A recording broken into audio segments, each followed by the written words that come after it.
Munyaradzi Dongo ari kuAmerica ndiye andipa pekurara apa. Hanzi mai vangu Lakisaika ndodikwa inini zvangu nhayo yedu we ndoita seko ikambani ipi kagadzira iyi Emerald Company ndobva yanzi nemwana wangu ari kuAmerica.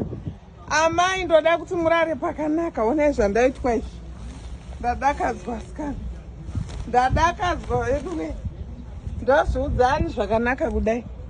Ndinotenda Emerald Dongo mama ningirikiniwe Munyaradzi Mudongo mwanangu.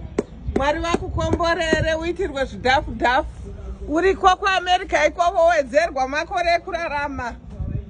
Uwanirwe nyasha naMwari basa riwanzwe. Riwanzwe mwanangu ona ndarara.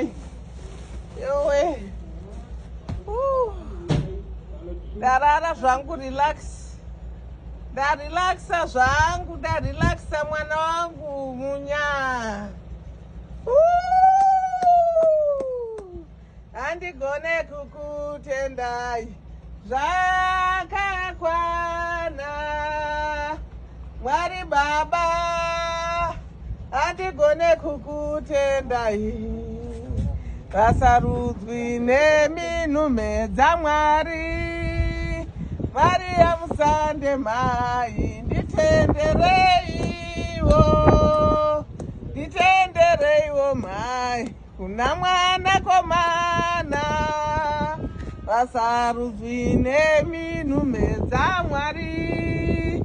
Maria Musande mai nditendereiwo